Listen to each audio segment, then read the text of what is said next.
ہم جتنے بھی آئے ہیں تو ہمارے لیے لکھا ہوا ہے کہ عمر کتنی، اور یہ بھی لکھا ہوا ہے کہ روزی کتنی، بس اتنی ملے گی، اس سے زیادہ بھی نہیں ملے گی، اس سے کم بھی نہیں ملے گی، روزی اللہ کی طرف سے لکھ دی گئی۔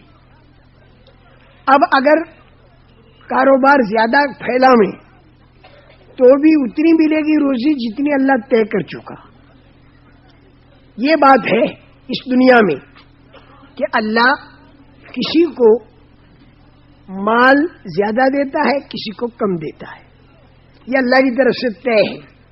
روزی اللہ کسی کو زیادہ دیتا ہے، کسی کو کم دیتا ہے، لیکن یہ روزی کا دینا اللہ کی طرف سے پہلے سے طے ہے، بس اتنی ہی ملے گی، چاہے آدمی کاروبار زیادہ کرے اور چاہے کم کرے، چاہے آدمی کاروبار میں مشغول زیادہ ہو چاہے کم ہو، چاہے آدمی کاروبار کے اندر عقل زیادہ دوڑائے چاہے کم دوڑائے، ملے گا کتنا؟ جتنا اللہ نے طے کر دیا۔ اگر کم طے کیا ہے تو کم ملے گا، چاہے محنت آدمی زیادہ کرے اور عقل آدمی زیادہ دوڑائے، اللہ نے کم طے کیا تو کم ملے گا، اور اگر اللہ نے زیادہ دینا طے کر دیا تو زیادہ ملے گا، چاہے آدمی عقل کم دوڑائے اور چاہے آدمی محنت کم کرے، لیکن اللہ نے زیادہ طے کر دیا تو اسے زیادہ ملے گا۔ اور یہ ہم کو معلوم نہیں کہ کس کے لیے اللہ نے زیادہ دینا طے کیا اور کس کے لیے کم دینا طے کیا، یہ ہم کو معلوم نہیں، کیونکہ فرشتے کو کہہ دیا لکھ دے، اس نے لکھ دیا۔ اور یہ اللہ نے طے کب کیا؟ عمر کتنی اور روزی کتنی؟ زمین اور آسمان کے بنانے سے 50,000 سال پہلے اللہ نے قلم بنایا اور قلم سے کہہ دیا لکھ، تو جو اللہ نے فیضان کیا وہ لکھا اس نے۔ زمین آسمان کے بننے کے 50,000 سال پہلے ہمارے بارے میں لکھا جا چکا تھا کہ کب پیدا ہوں گے اور کب مریں گے اور روزی کتنی۔ اس لیے صحابہ بڑے سمجھدار تھے، انہوں نے سوچا کہ روزی تو کم یا زیادہ وہ اللہ کی طرف سے طے، کیونکہ اللہ نے خود کہہ دیا اللہ یبسط الرزق لمن یشاء من عبادہ ویقدر لہ، اللہ کی طرف سے طے ہے کسی کی کم روزی کسی کی زیادہ روزی۔ بعض مرتبہ اللہ پیسہ بہت دیتے ہیں لیکن روزی کم لکھ دی، تو یہ آدمی زیادہ پیسہ ہونے کے باوجود روزی کم کھائے گا، اور بعض مرتبہ آدمی کی روزی تو لکھ دی زیادہ اور ہے پیسہ کم، تو کم پیسے میں یہ زیادہ روزی کھائے گا، تو اللہ نے طے کر دی نا۔ بہت پیسے والا لیکن بیمار، ڈاکٹر نے یہ کہا کہ گوشت مت کھانا، دال کھانا، دال، تو بہت پیسہ لیکن یہ گوشت نہیں کھاتا، یہ دال کھاتا ہے، اور اس کا باورچی، باورچی جانتے ہیں نا لوگ، کھانا پکانے والا، اس کا باورچی غریب آدمی، اس کو یہ کہہ دیا کہ جو کچھ پکے، جو کچھ تجھے کھانا ہو کھا لے، تو اسی دسترخوان پر بہت بڑا سیٹھ وہ کھا رہا ہے دال، اور اس کا نوکر باورچی کھانا پکانے والا وہ کھا رہا ہے مرغا۔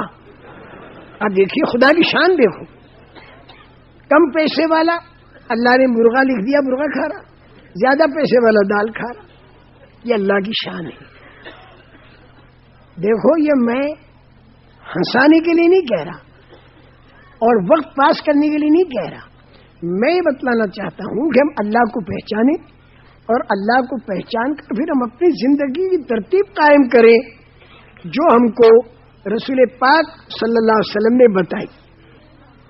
رسول پاک صلی اللہ علیہ وسلم نے ہم کو یہ سمجھا دیا کہ میرے بعد کوئی نبی اس دنیا کے اندر آنے والا نہیں، رسول پاک صلی اللہ علیہ وسلم کے بعد کوئی نبی نہیں آئے گا۔ اب یہ نبیوں والا جو کام ہے یہ اس امت کے حوالے ہو گیا. یہ امت نبی، اب دیکھیے میں اللہ کی طاقت، اللہ کے خزانے یہ سمجھا کر، اور اس کے بعد پھر میں اپنی بات کو کہاں لے جا رہا ہوں؟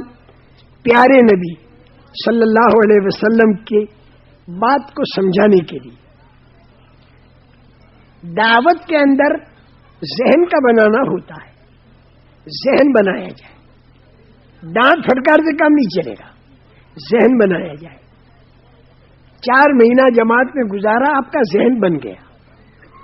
آپ کے ذہن میں بات آ گئی کہ مجھے شریعت کے مطابق زندگی بسر کرنی چاہیے، اللہ کے حکم اور نبی کریم صلی اللہ علیہ وسلم کے طریقے کے مطابق مجھے زندگی بسر کرنی چاہیے. یہ آپ کا ذہن بن گیا، الحمدللہ.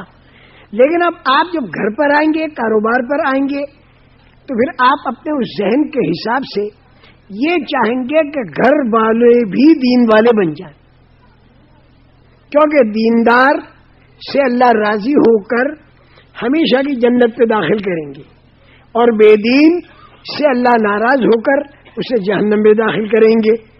تو اب آپ کو گھر والوں کا فکر ہوا، اپنے دوست برادر کا فکر ہوا، اپنے کاروبار کا فکر ہوا کہ اس میں سے حرام کو نکالو. اور یہ فکر بہت اچھا فکر ہے جو 4-6 مہینہ جماعتوں میں پھر کر آپ کو پیدا ہوا. اور اب آپ اللہ کے دین کو مقام پر چالو کرنے کی فکر لے کر آئے.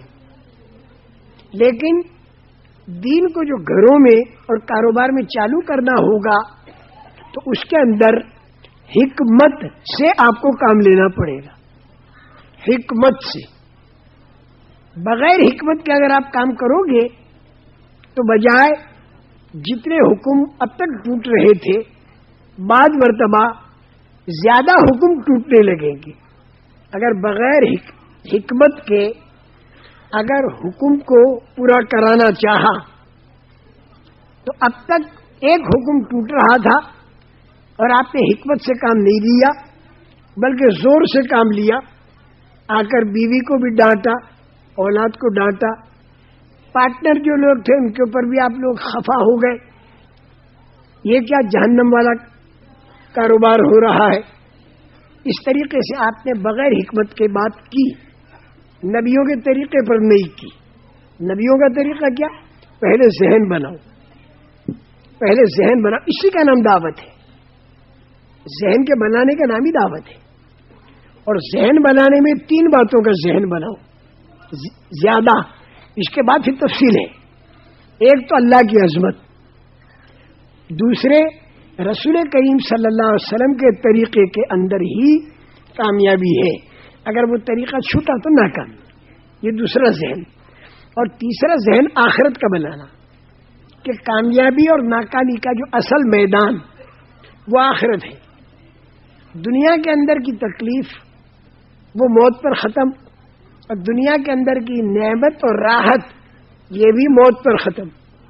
لیکن مرنے کے بعد اگر کوئی تکلیف آئی تو وہ لمبی مدت چلے گی، اور اگر راحت آئی تو وہ ہمیشہ چلے گی. اور بغیر ایمان کے اگر مرا تو پھر تکلیف ہمیشہ کے لیے چلے گی. یہ 3 باتوں کا ذہن بنانے میں دیر لگے تو بھی پرواہ مت کرو، گھبرا مت جاؤ.